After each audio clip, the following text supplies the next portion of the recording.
the reality gap in PCB design. Why CAD? Why CAD perfect designs fail after manufacturing?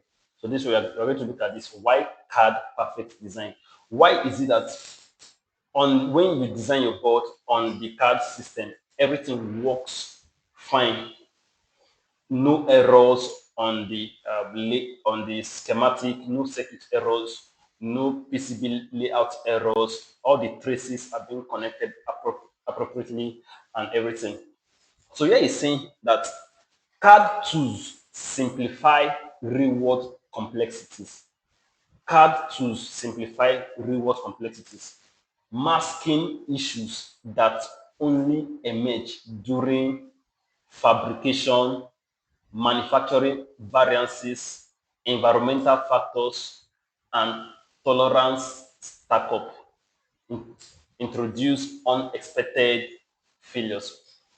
What here is saying is that CAD issues, what the CAD can do at most cases, yeah, though it also depends on the CAD software you're using. Some CAD software are very much advanced that if you run simulation on it, you can be able to identify issues that might occur in the real world. But in the general settings, in the general settings, the CAD software might not give you all the issues, might not highlight all the issues that might occur. So here is saying that there are some issues that might occur during fabrication, during manufacturing. You get so in terms of fabrication and manufacturing, fabrication is actually where when your board is about to be manufactured, there are different issues. Things like let's take an example, copper to edge clearance. For example, let me get a board. I have a board here. That's this is actually the Node IU board. This V1, the one I sent on the Telegram community about a few weeks back. You get so when we talk about copper to edge clearance, I know I stated this. You can see this board now, the copper core is here. Copper to the edge clearance is giving you this. This is the edge cut of the board. The edge cut of the board.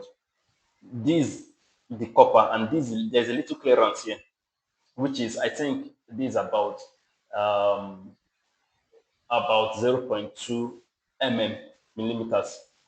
You get most times not all engineers know that they are meant to have some they're meant to be there's meant to be some space between the copper of the board and the edge of the board.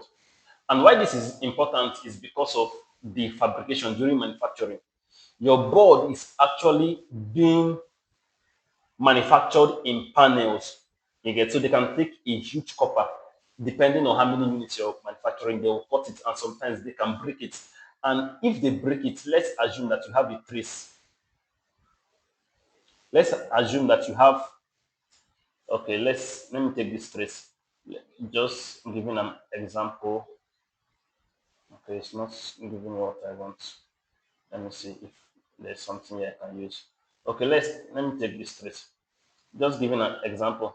Imagine these traces exceed this point and it's just moving very close to the edge cut of the board, the edge of the board. Yeah. During manufacturing, and this is the boot line, it can actually get damaged and it can be broken.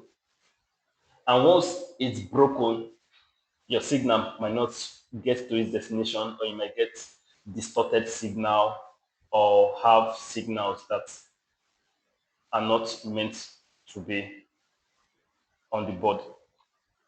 So that is just that point.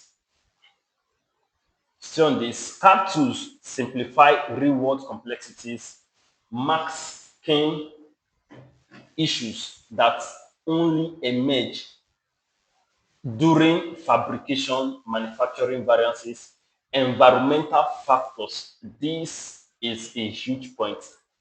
Environmental factor. So we are learning about why most PCB fail.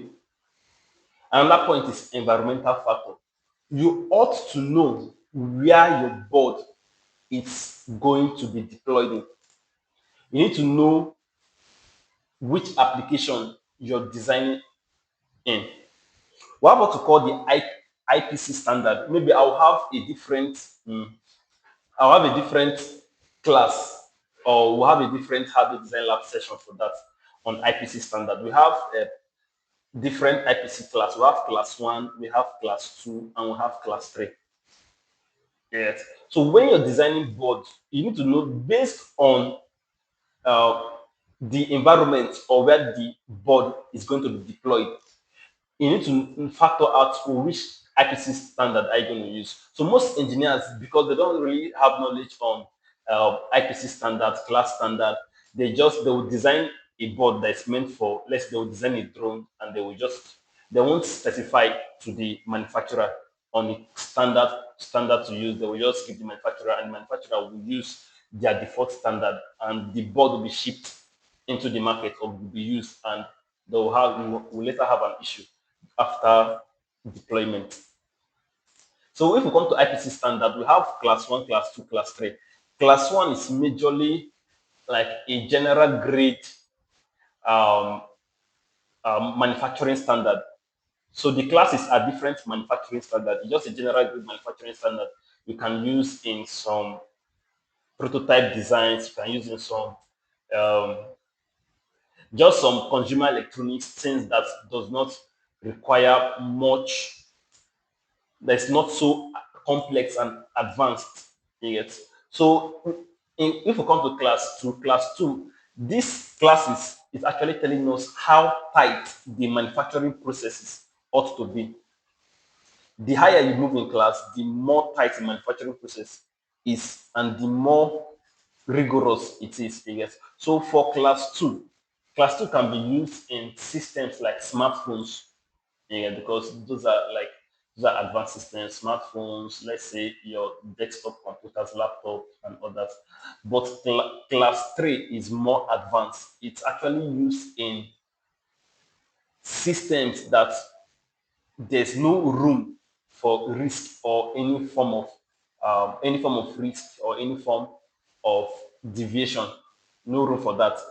Class three, all these things like military equipment, aerospace, military defense, and others, we use class three IPC manufacturing standard for that. So it's always good to know these various standards. So when you're doing your design, based on either the company you're working with, based on the application you're working on, you know the standard, the manufacturing standard to use. And we also have environmental factors, which I just said, and tolerance stack up, introduce unexpected failures. Early detection on common failures would save significant time and cost. You've seen it here. So it's good to what detect. If you can detect this early, you can save significant time and cost. And that is one way you can actually detect all this is through the amount of knowledge you have. That's why it's always good to learn. You should know, okay, even before moving into any application, before designing any application, know what, do much research before even moving into the PCB design. Most times when I'm designing a board, what takes me much time is not even the layout or the schematic, is the backlog of research I'm doing that takes me time.